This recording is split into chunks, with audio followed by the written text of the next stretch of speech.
Hey, you are listening to episode 45 on the Air Hug Community.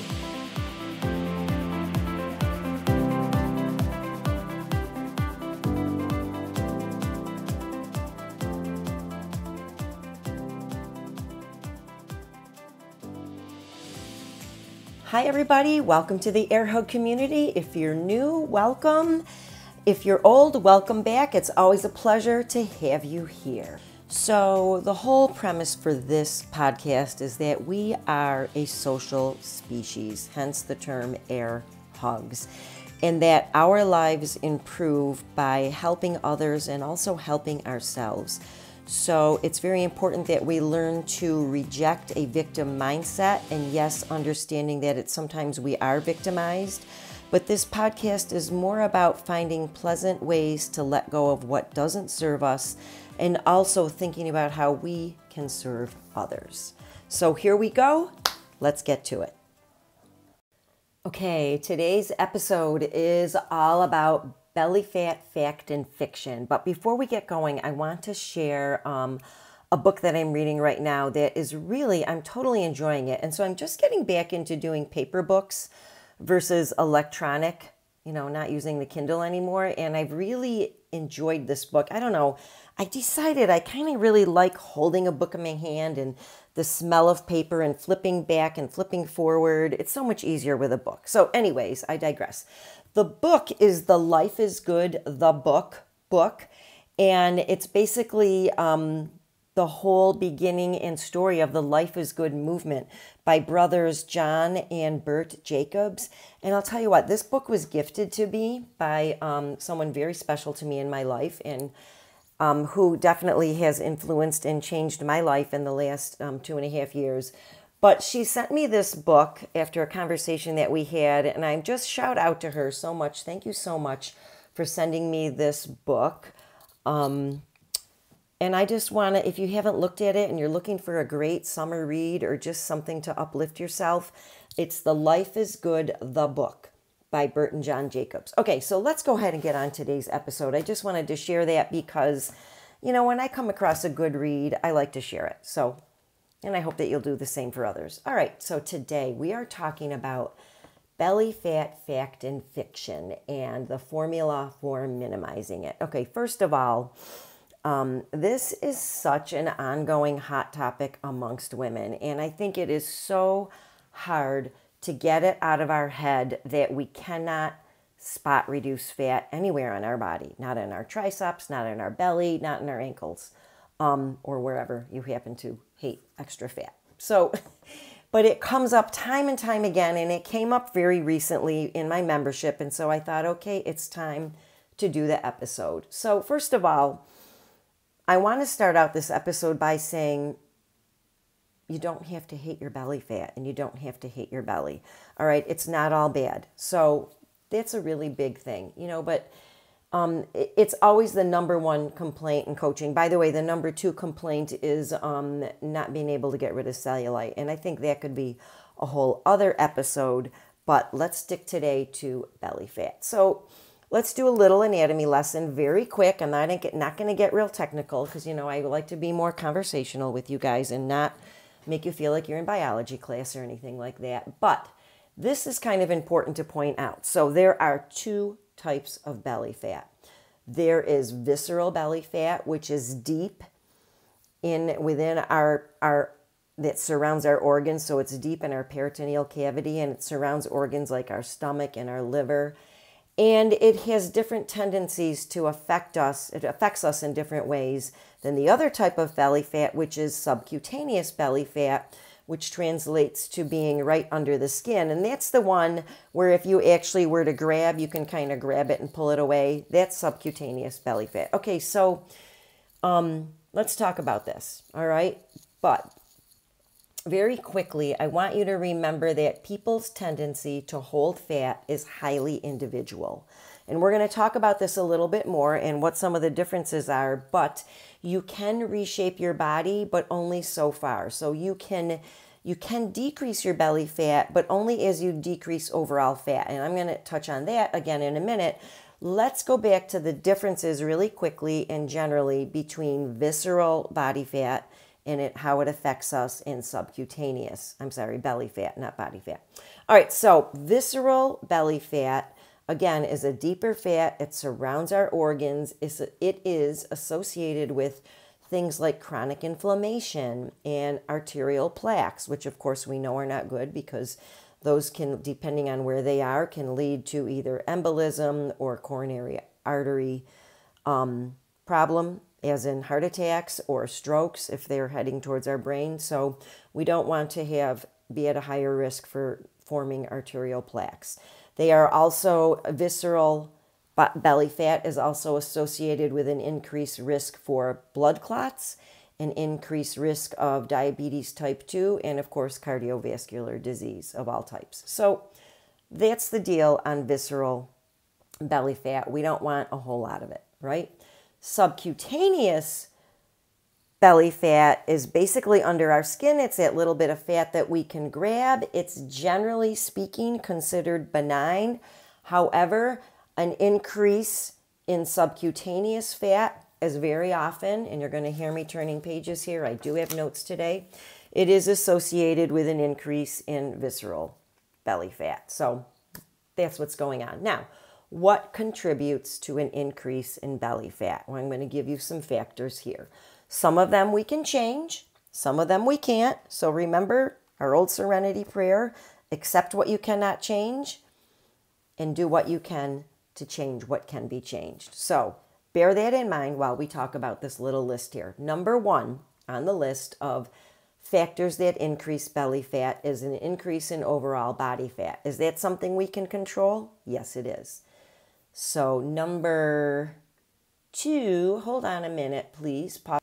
Haha, I'm back. Okay, there was going to be a little technical difficulty and I avoided it. So I'm just glad that you are being very patient with me. I appreciate that so much. All right, so let's move on. Number two in contributing factors that lead to increased belly fat is being male. So guys, I'm sorry if you're listening, that's a fact of life. You have a more tendency to hold fat around your belly than the women do. All right. However, number three is being postmenopausal. So if we get lucky enough to live to be postmenopausal, girls, our risk is more like that of a man. Also, number four is aging. So if we get to be a certain age, and who knows what it is there, let's turn that music down. All righty, there we go. Telling you, I'm having all sorts of little technical difficulties today, but we're just going to roll with that, okay, folks? Number four is aging, okay? All right, so it's always a blessing and a curse to get older, right? So it's a blessing to be here. The little minor curse thing is that the older we are, the more our fat cells will secrete more inflammatory factors, and they get redistributed from our subcutaneous fat into, you guessed it, into our visceral belly fat. Fact of life, it's one of those things that just happen if we live long enough. So it's not the end of the world, all right? All right, number five is having a chronically high cortisol level. So what happens is that visceral belly fat soaks up cortisol and breaks it down. And so the visceral fat now has a function. It has to deal with cortisol, and so your body holds on to it. All right. Number six is certain gene variants. And we're not going to go into that, but basically, you know, you can be genetically more predisposed to carrying belly fat than someone else who isn't. And we're not going to go into the specifics. It's good enough to know that that's one of the factors. Okay, so what about the formula for minimizing belly fat? Well, this is not going to be a how-to diet, you know, and you're not going to, it's not a one-only, physical-only approach here. So I want you to sit up and listen, maybe listen to this more than once. And this is going to be an episode that you're going to want to share with others because this is not your typical, like, what diet should I follow approach. All right. Number one, all right, examine your why. Now, if you know me or if you've heard me talking about nutrition and exercise, this is where we always start. What is our reason for wanting to change? Why do we want lower body fat? You know, listen, this is what I'm going to say. There is no judgment here. All of your whys are valid. Just be clear and honest with yourself with what they are, because if you don't believe in your why, you're not going to want to make the changes that are not necessarily comfortable to make. So, is it because of doctor's orders? Are you afraid of being at risk for diabetes? Are you looking to have a six-pack abs? Do you want to just look better in your jeans? All of that is fine. Your reasons are personal and they're yours, and so keep them and own them and know what they are. But let's say that health is a big reason for you, all right? So let's talk about this minute, all right? In order to have a lower risk for the diseases that are associated with more belly fat, if you're a male, you want your waistline to be less than 37 inches. And if you're a female, you want it to be less than 31 inches. This is based on research. So having waist girths that are higher than these numbers does put people at an increased risk for type 2 diabetes, cardiovascular disease, dementia, ouchie, and the older we get, it seems like the more that, we get a little bit more worried about that, and overall mentality. So, there are plenty of reasons to want to have these waist girths less than what they say, all right? But there's no guarantee that if your waist girth is lower than that, again, it's highly individual, that you will be healthy. And also, there are some people who can have larger waist girths than the 37 men, 31 woman, and be very healthy and content. So I just want to point that out, because there are always what I would call outliers that lie outside of the bell curve, right? So again, it's not, that's not a line in the sand. But I would like to point out that fixing a round belly will not cure other problems.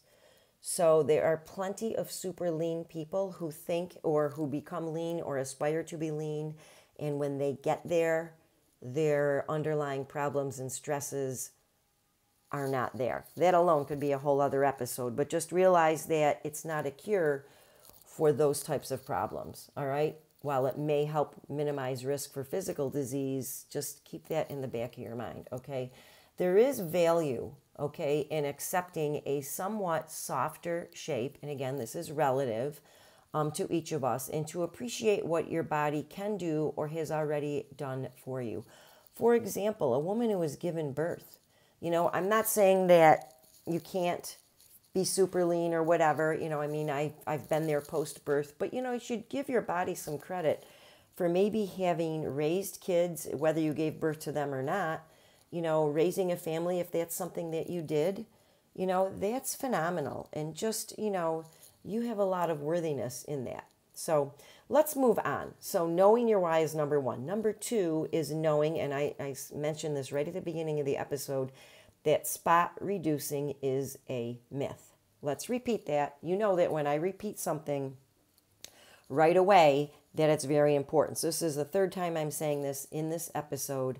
Spot reduction of fat is a myth. No amount of crunches will cure a soft belly, period. Okay? No amount of crunches will cure excess belly fat, okay? And there is no exact diet that will target belly fat over other fat reduction methods, okay? There is so much more to this story. So there is not a belly fat diet. Sorry about that, infomercials, okay? And there is not a belly fat piece of exercise equipment that you can buy that will magically cure belly fat, all right? The sooner you discard these false hopes and beliefs, the sooner you can move on to strategies that are going to be more reasonable and, again, aimed at overall fat reduction, okay? All right, so next page. All right, can we lose body fat fast? Well, that depends. And I said body fat, not belly fat. So body fat maybe can be lost quickly, but when you do lose it, it's at the expense of being temporary, because fast fat loss, say that 3 times quick, fast fat loss is also associated with muscle loss, which is associated with needing less calories at rest, which ultimately means that you will need less calories to survive on, which if you ask me, that's no fun because I like to eat. So I'd rather be able to survive on as many calories as possible and still maintain a reasonably sized, lean, healthy body. Maybe not extreme in either direction. So, but if you're looking for a statistic, it takes about, and for me, much less, maybe because I'm a short person, I mean, much more. It takes about 5 pounds of weight loss to lose an inch around your waist. So that's according to a precision nutrition analysis of over 1,000 people. Personally speaking, I think I need to lose more weight than that to lose an inch in my waist, but that's me. Again, I'm probably one of those weirdos, an outlier. Okay, so let's talk about diet. All right. We started out with number 1, examining our why. Number 2, knowing that spot reduction is a myth. And number 3, talking about diet. So I'm not going to give you a magic diet, but here are some guidelines that are good for overall general health, and overall general health will contribute to a healthy amount of body fat on a body. So number 1 is get away from processed foods. All right. You want to eat foods that are minimally processed. I realize that not all of us can eat a 100% whole food diet because most of us are not in a position to grow everything we eat or shoot it. So that's that. All right. But we can do our best to stay away from things in cardboard boxes or that come processed out of the freezer section of our store. Right. So there are no magic foods. But we know that highly processed foods, things like flours and sugars, make it much, much harder for our body to lose body fat. Why? Because number 1, they are easy to overeat. They're not as satiating. They make you beg for more and more and more. And we actually can build up a tolerance to them. So it's very easy to convert excess processed foods into fat for storage, and that by and large is what happens. So we are either all the time storing fat or burning fat. So at some point in time we want to get to a point where we're maintaining and we're just having very little changes in storing, burning. Okay, so minimally processed foods, all right, things like lean proteins, colorful fruits and veggies, whole grains, not whole grains processed into flours, actual whole grains, all right? Legumes, nuts, and seeds. These are more satiating to our body. They take longer to digest, and their overall benefits for our body are much more than the quick fix of a highly processed food, which is great on our lips, but you know what I'm going to say, forever on our hips. So you want to do, here's a little general rule of thumb. You want to consume some protein at every meal, 1 to 2 veggies, 1 to 2, basically fistfuls of veggies at every meal, and fiber-rich food with every meal. So here's something that you do want to avoid and something that actually can cause belly fat. And that is, I'm sorry, my phone is dinging. Let's put it on silent. Okay. Okay, hey, I just want to break in here for a little minute and let you know my phone is dinging. I didn't have it on silent, so I am here with my daughter and son-in-law waiting for her to go into labor, and so I really did not want to put my phone on silent because I just want to know what's going on. But since I believe we're all in the same place, I figure they'll knock on the door and come get me. So let's get back to our episode, and I thank you for your patience. You want to avoid trans fats. Trans fats actually can cause more belly fat storage. So those are also known as the partially hydrogenated oils, and they are found in shelf-stable food. Again, the highly processed foods like crackers and cookies and commercial baked goods. So, yep, those are the things that we really need to stay away from. Okay, number 4 is more a method than an actual what you put in your mouth, and that is to eat slowly. And one of my favorite phrases that I've been using, an acronym that I've been using with my coaching clients since the very beginning, is eat IFF. And that means eat if and only if seated. Now, I'm going to be the first one to admit that I am not good at this 100% of the time.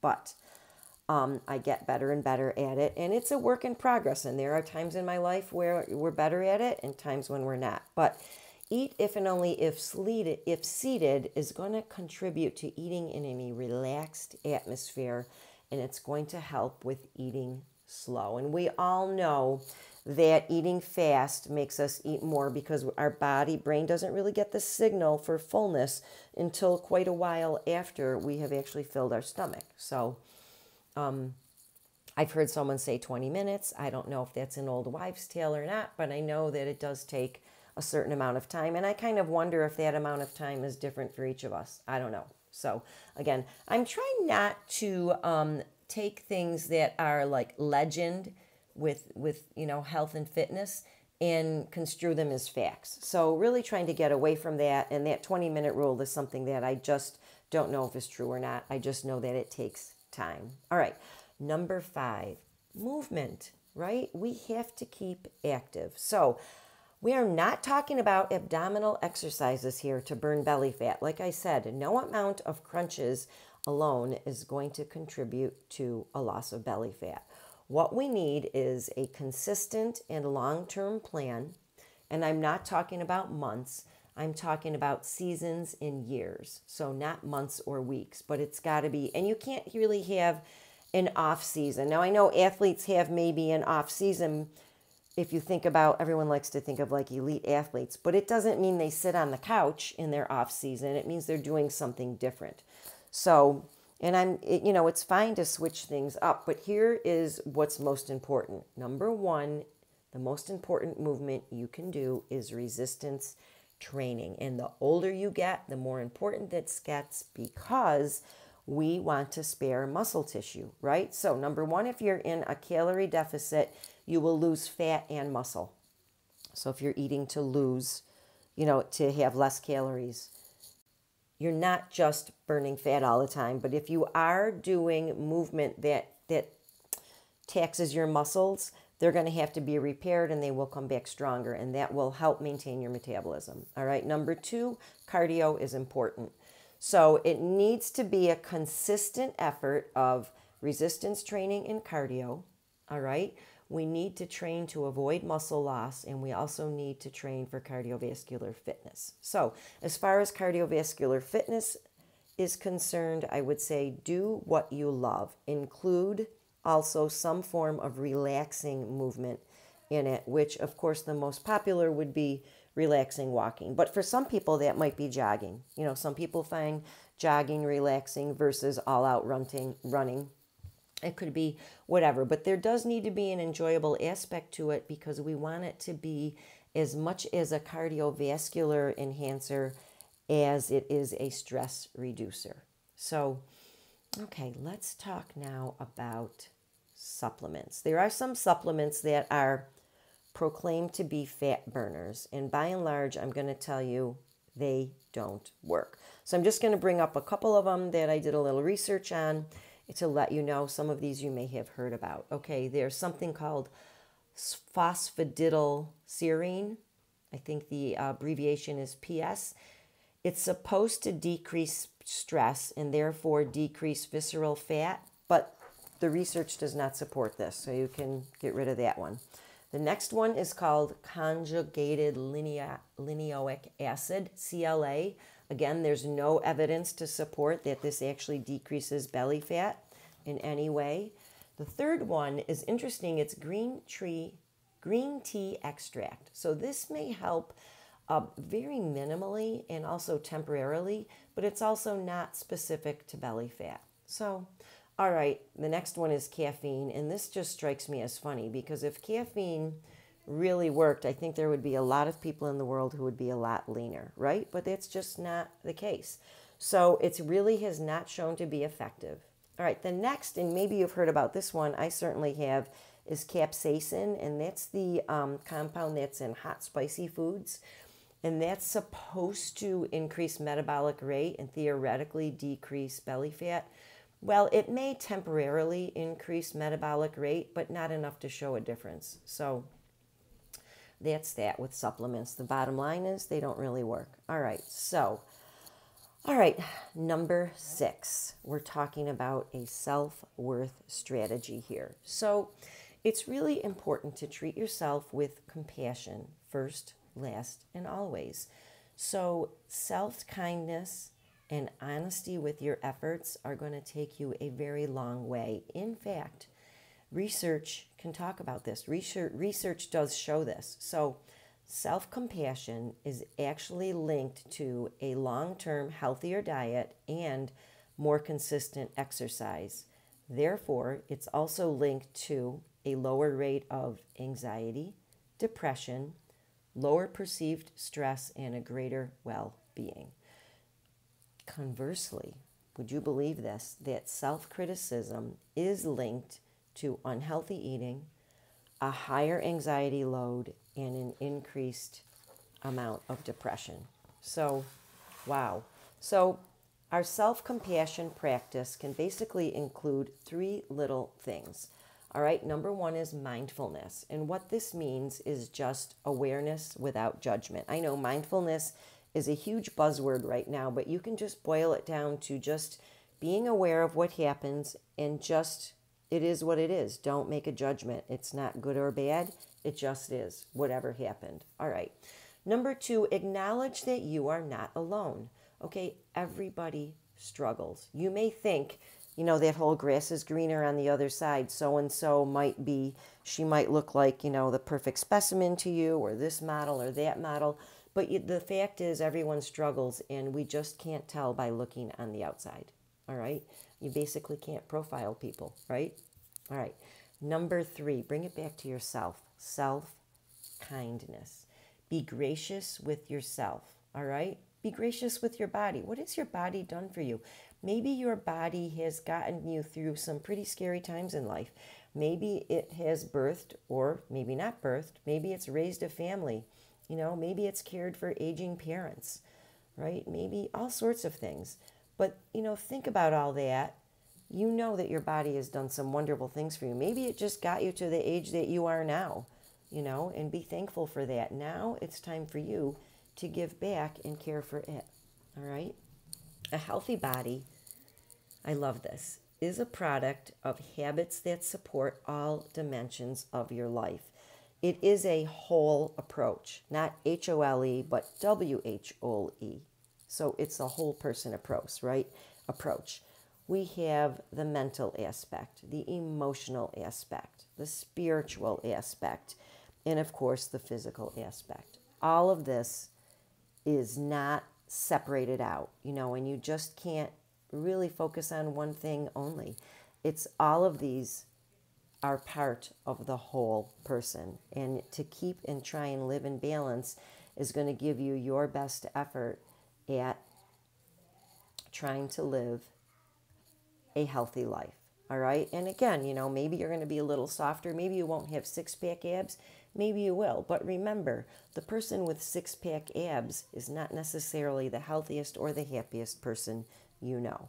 So at what cost are you going to go through these things? Get back to your why. So that's it in a nutshell. I hope that this was helpful. There's so many little bits of nuggets of helpfulness in here. So take your time and listen to it more than once, and share this with someone who struggles with belly fat, because you know what? It's all part of us. We have it to some degree. It's all relative. And I think we can just be the best person that we are. So I want to thank you very much for listening today. Remember to check back in every Tuesday for a new episode. And if you'd like to get in touch with me, I will put contact information in the show notes. By the way, if you're struggling with motivation, I will also put this in the show notes. There is a wonderful masterclass. If I do say so myself, I am very proud of it. I put my heart and soul into it.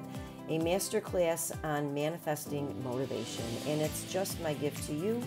You can click on the link in the show notes and just have it for yourself to listen to. So, all right, take care, and we will see you next Tuesday on the Airhode Community.